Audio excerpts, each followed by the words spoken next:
नमस्कार, आप देख रहे हैं न्यूज स्टेट्स और मैं हूं आपके साथ मिशा सिंह।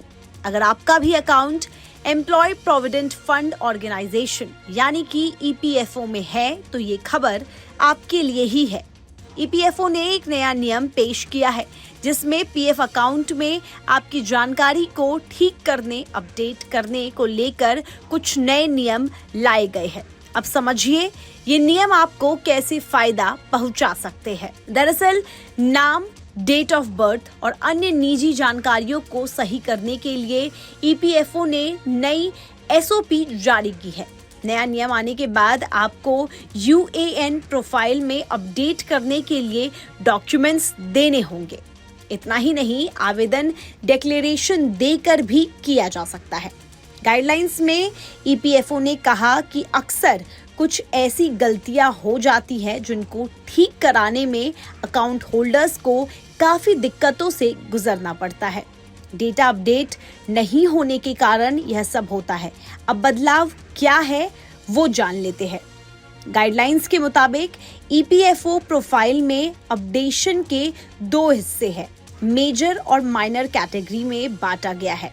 जॉइंट डिक्लेरेशन रिक्वेस्ट के साथ माइनर बदलावों के लिए आपको 2 डॉक्यूमेंट्स देने होंगे, लेकिन अगर मेजर यानी बड़े सुधार करने हैं तो कम से कम 3 दस्तावेज देने होंगे।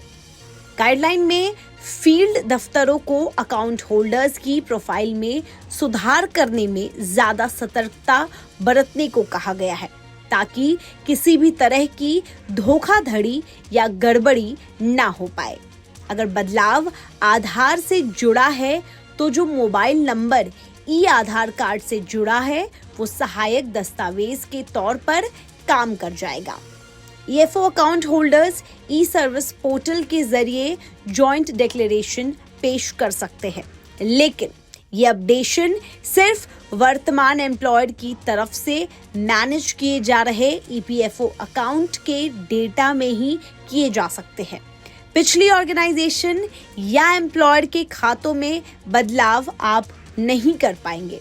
ईपीएफओ ने यह भी कहा है कि अकाउंट होल्डर्स के पास रजिस्टर्ड पोर्टल लॉगिन से जेडी आवेदन जमा करने की जिम्मेदारी होगी। तो अगर आपकी प्रोफाइल में भी कोई ऐसी दिक्कत है तो अब आपको उसे ठीक कराने के लिए धक्के खाने नहीं पड़ेंगे। तो ये खबर कर्मचारियों के लिए काफी ज्यादा प्रॉफिटेबल है। ऐसी दिलचस्प खबरें देखने के लिए बने रहिए न्यूज स्टेट्स के साथ।